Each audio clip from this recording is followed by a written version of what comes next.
Falar de Flamengo e esporte na mesma frase é remeter à história do futebol brasileiro. Nesse sábado, esses dois times vão se enfrentar pelo Campeonato Brasileiro de 2025. Mas é óbvio que a gente volta no tempo para poder lembrar de toda a história envolvendo a tal Copa União de 1987. Afinal, quem é o campeão brasileiro daquele ano, hein?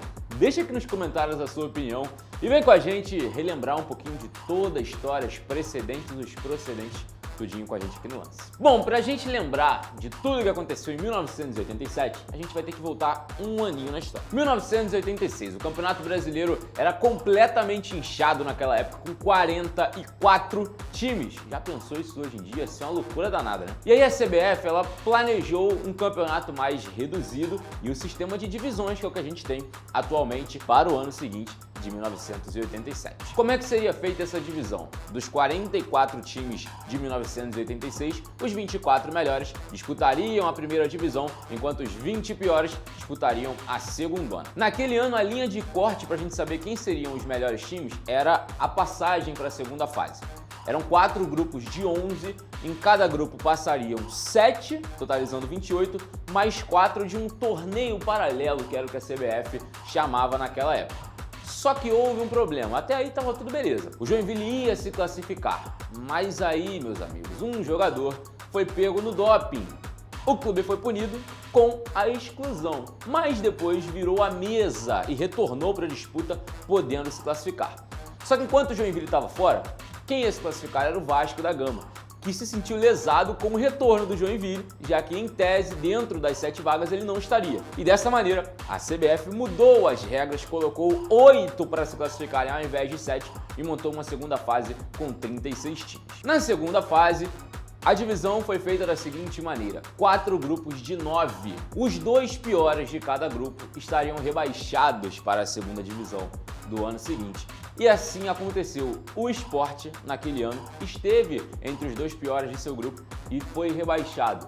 Ou seja, teria que jogar a segunda divisão de 1987 caso o sistema tivesse se mantido da forma que a CBF desejava. Chegamos a 1987. Vamos para o Campeonato Brasileiro?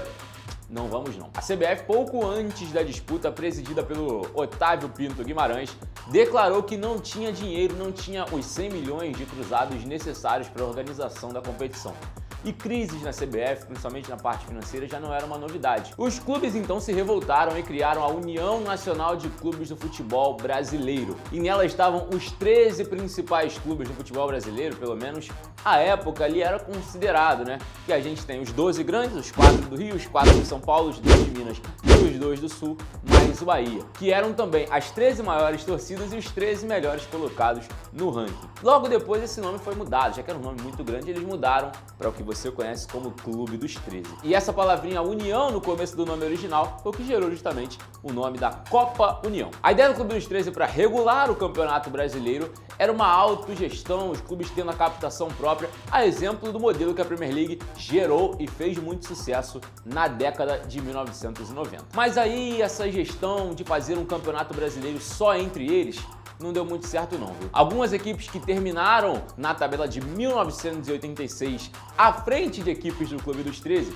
se irritaram e falaram: não, a gente tem o direito também de disputar essa competição. Foi formado então com os 28 times classificados o Clube dos 15, ou seja, os que sobraram do Clube dos 13, que foi uma tentativa elitista, excludente aí de diminuir times menores do futebol brasileiro. Mas o Clube dos 15 ele também não deu muito certo. Por quê? O Clube dos 13 foi malandro, puxou o Santa Cruz por conta de interesses políticos e tudo mais, e também convidou Coritiba e Goiás para disputar a sua competição. Então a CBF entrou na jogada e se prontificou a ajudar os clubes se eles ajudassem também financeiramente a organizar a competição. E assim sucedeu. Só que a CBF ela gerou uma tabela assim do nada e revoltou o Clube dos 13. E aí a CBF deu aquela acalmada, tranquilizou e os times chegaram a um acordo. Pelo menos em tese, viu? Depois da negativa da tabela, a CBF sugeriu a formação de módulos com cruzamentos entre os vencedores de cada módulo. A Federação Paulista de Futebol, presidida por Carlos Miguel Aidar, que também assumiria cargo posteriormente no Clube dos 13, apresentou a proposta com 2 quadrangulares e, segundo ele, o Clube dos 13 aceitou. Porém, uma matéria do Estado de São Paulo disse que os clubes não tinham aceitado jogar esse quadrangular final valendo o título e que eles só tinham aceitado para definir os classificados para a Libertadores de 1988. Uma parada muito mais amistosa do que valendo de fato. Então a bola só foi rolar naquele ano no dia 11 de setembro... Calma, não é o de 2001. 11 de setembro de 1987. E ficou justamente com 4 módulos. O módulo verde, que tinha o Clube dos 13, os 13 clubes já citados anteriormente, mais os convidados Santa Cruz, Coritiba e Goiás, que tinham as maiores torcidas de seus estados. E aí justamente o Clube dos 13 via nesses clubes a possibilidade de expandir o seu método de poder conquistar um pouquinho mais de dinheiro, justamente porque as federações também ajudariam os clubes e a liga. No módulo amarelo estavam outras 16 equipes, incluindo o Sport, tá? Mas o Sport não era para estar jogando o módulo amarelo. Vamos lá. Em 1986, o Sport terminou na 31ª colocação.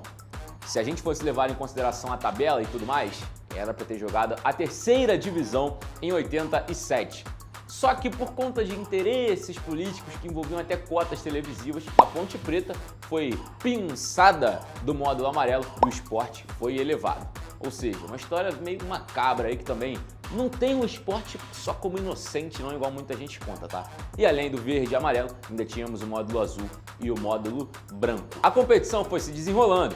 E no módulo verde, Flamengo e Internacional chegaram na final, enquanto no amarelo, Sport e Guarani fariam a decisão. Só que aí Flamengo e Inter fizeram um acordo antes da decisão, que era de mudar o regulamento. O combinado foi o seguinte: se cada time vencesse um jogo ou os 2 jogos terminassem empatados, previamente o regulamento mostrava que seria o sorteio que definiria o campeão brasileiro daquele ano. Só que os 2 clubes foram mais desportivos e falaram: não vamos entrar nessa de sorteio. Vamos costurar um acordo para que seja jogado prorrogação e pênaltis caso necessário. E assim sucedeu. Também no módulo amarelo aconteceu com o Sport e Guarani. Na decisão do módulo verde, não precisamos de prorrogação nem de pênaltis.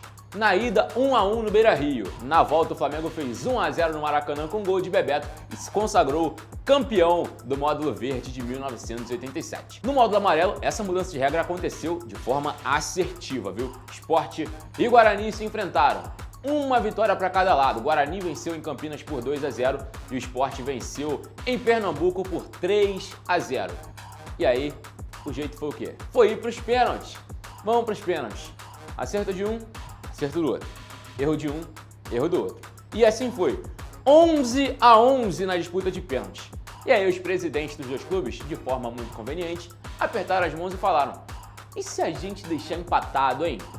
Vamos ficar no empate? Os 2 aceitaram e o módulo amarelo daquele ano terminou com 2 campeões, Sport e Guarani, que dessa forma estariam garantidos no tal do quadrangular final. E a CBF foi malandra nessa daí, porque ela viu mudanças de regulamento no meio do caminho e como ela voltou para a jogada para ajudar na organização da competição, ela falou: vocês estão mudando o regulamento, é?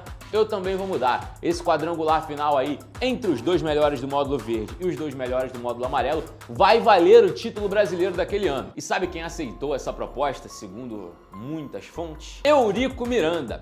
Eurico era o porta-voz do módulo verde, do Clube dos 13, junto à CBF, digamos assim. Ele não era o presidente, mas ele foi eleito por seu poder de persuasão. O Eurico sempre teve essa lábia, ele sempre foi um cara muito malandro, muito jogador, assim, digamos assim, jogava de um lado, só que ele também jogava do outro.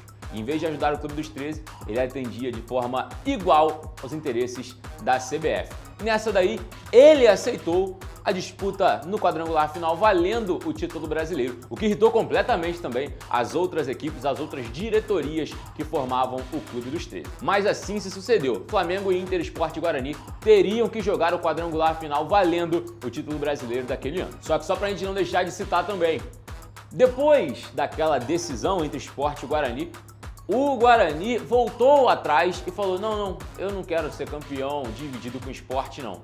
O Sport pode ficar com o título, porque eles ficaram com medo de tomar alguma retaliação da Confederação Brasileira de Futebol, deixaram o título com o Sport, que hoje é legitimamente o campeão do módulo amarelo. E aí a gente chega no quadrangular final. Qual que é a situação do quadrangular? O Flamengo não quis jogar, se recusou, bateu o pé, falou: o Eurico é do Vasco, o Eurico não pode falar por mim. não vou jogar. Chamou um conselho arbitral, também não conseguiu anular o quadrangular e não entrou em campo. Boicotou a competição. O Internacional, por outro lado, queria muito jogar contra o Sport e o Guarani, mas por lealdade ao Clube dos 13 falou, não vou jogar, também não vou trair o movimento e ficou de lado. Ou seja, dos 6 jogos do quadrangular final, só 2 foram disputados e Flamengo e Inter tomaram WO nos outros 4. Sport e Guarani, Guarani e Sport.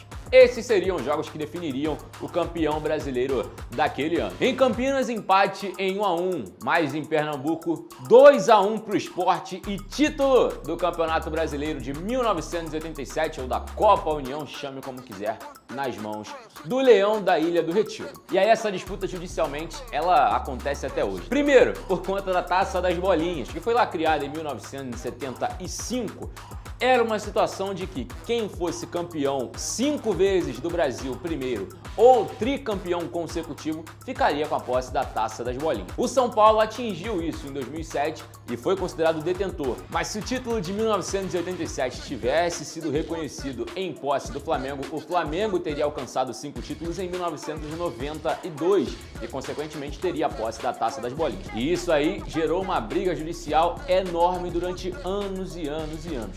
E o São Paulo, também de forma muito conveniente, traiu o movimento do Clube dos 13 e reconheceu o Sport como campeão brasileiro daquele ano, só para ter para si a posse da Taça das Bolinhas. Recentemente, isso voltou à tona, tá? No começo de outubro, esses 2 times voltaram a disputar judicialmente, porém, a primeira vara civil da Barra da Tijuca defendeu decisões que já têm sido tomadas há muito tempo, que é de reconhecer unicamente o Sport como campeão brasileiro de 1987. Ou seja, o Flamengo continua lutando para ter a posse da Taça das Bolinhas e para ter também reconhecido o seu título daquele ano, mas a situação não está muito fácil para o rubro-negro do Rio de Janeiro. E se a gente pudesse sintetizar essa disputa aí de alguma forma, Juca Kfouri, jornalista brilhante, é quem tem, pra mim, claro, a melhor frase. O Flamengo, ele é o campeão legítimo, porque aquele campeonato foi uma bagunça completa. Mas o Sport é o campeão legal, porque se assim a CBF decidiu e a FIFA reconheceu e a Justiça reconheceu, assim temos que considerar também que o Sport é o campeão legal daquele ano. Mas e pra você, quem é o campeão legítimo, legal ou que você considera vencedor de 1987? E quem leva melhor hoje no confronto, hein? Deixa aqui nos comentários e já manda esse vídeo pra aquele seu amigo que não conhece muito bem a história, que sai falando por aí um monte de mentira. Chama ele pra conhecer tudinho, todas as verdades sobre o Flamengo Sport.